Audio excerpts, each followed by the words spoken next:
Hey, Morning, ladies. James. Hi, James. Hi, how are you? Great, great. Thank you. Stimulating. How are you? I'm good, but not as good as you ladies are in Charlotte. I hear the trees, the flowers, everything is beautiful in Charlotte right now. It sure is. I'm a Yes, which little causes jealous. lots of runny noses. And eyes here in St. Louis, and eyes. Yes. Yeah. Yes, my eyes, Yeah. definitely.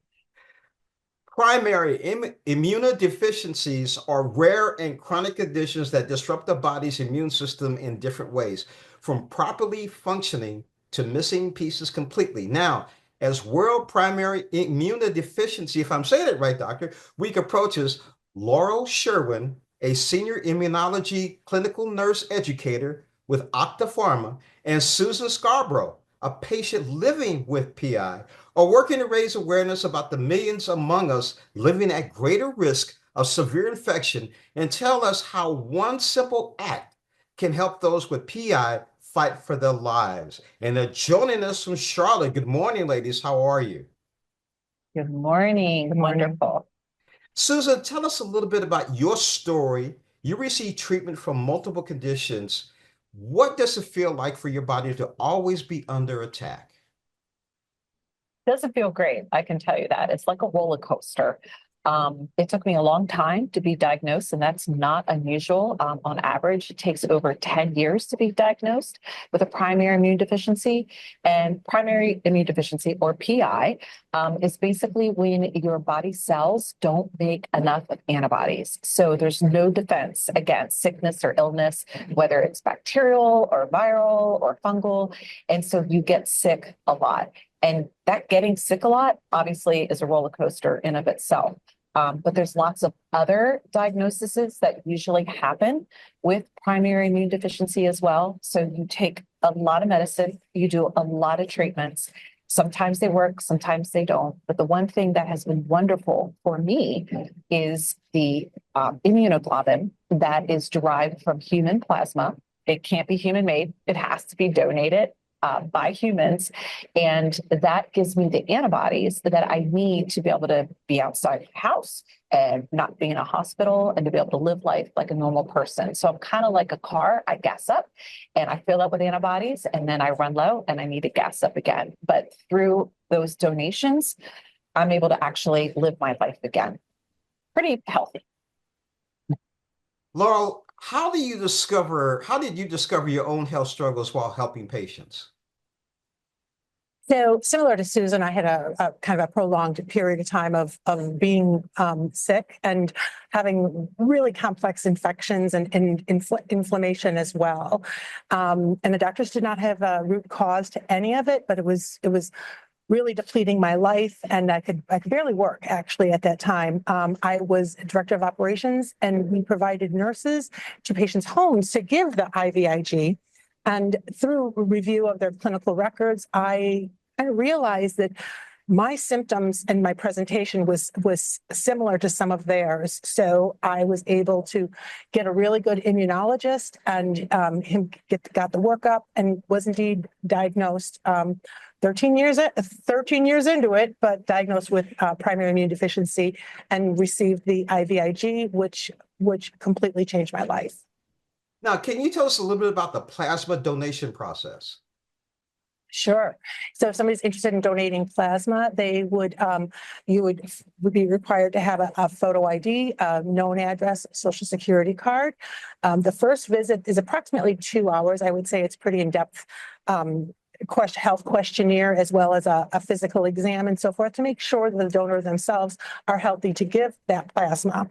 And then moving forward, the visits are about an hour, I would say, for the plasma process, for the donation process, where it's similar to giving blood. However, with plasma, they extract the plasma and then they return the blood cells to the patient. So they're able to donate twice a week with a 48-hour window in between the donations to allow the body to fully recover. Now, Susan, what's your message to people to encourage them to donate their plasma? I think we all are looking to make a difference in this world and to put some positivity out there. And if you want to be a hero, if you really want to help somebody, please donate plasma, because this is not something that can be synthetic. It can't be man-made. It has to be God-born, human derived, and it not only helps people with PI like ourselves, but several other diseases as well. And it really makes a difference. It allows us to be alive. We're going to have this forever. We will never not be able to have IVIG infusions, but it allows us to be able to do and be all the things that we can and make a positive difference with not only our family and our friends, but our communities. And that creates positive ripples that go well beyond the scope of just that one donation. Now, finally, where can our viewers go for more information, resources, and support? Sure. So if you're interested in more information regarding the plasma process, it's octapharmaplasma.com. It will also help you identify a location that is to a center that's near you. Additionally, there's the IDF. Yes, the IDF is the Immunodeficiency Foundation. It's a nonprofit organization that I volunteer for, and it really helps because this is a very rare disease. It's a very isolating disease. So you not only find patients out there that just get it, but then you also get the education, because knowledge is everything, as well as the advocacy and many other things that they do for us. And especially if you're thinking, this sounds awfully familiar, like I've been sick a lot, we can't figure out the root of the problem. There is an actual online assessment tool on there that you can take that helps you figure out your specific immune situation that you can take to your doctor. And that is primaryimmune.org. That's their website where you can find all of that. Now, Susan and Laura, there's one last question I want to ask you, because we're talking about resources and support. What about friends and family? How supportive have they been? I will. You want to take? I will take. I was going to say I'll take that one. So family, overall good. However, what's challenging is anytime you have something that has a chronic disease, it gets old for the families. And because we're now looking good and we're functioning, there's kind of this expectation that we should just bounce back and be normal. But overall, just a little gentle reminder and encouragement for the family to help you understand. But overall, good. But it's just something. It's just, well, you don't look sick. Yeah. Unfortunately, because we don't look sick, most people don't think we're sick. I have lost some of my support system, but unfortunately, it's just that they get hurt and they don't understand that you can't do the things that you used to do, either because you don't feel well, or if you are part of that situation or event, you're going to get sick. So we do have FOMO many of the time. We wish we could be there, but we just can't. What's interesting in one of the clips that they showed, Laurel, when you were walking in the shopping center, it's just interesting that you never know what's happening with anyone at any time. You never know. That's what's interesting. Yeah. We all have our own cross to bear. And you never know what it's like to walk in their shoes as well. Yeah. No, you don't. Ladies, thank you so much. Helping us advocate.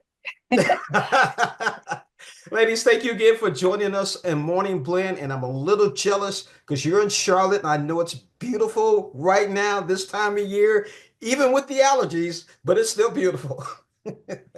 It is. Thank you so much for giving us your time. Thank you.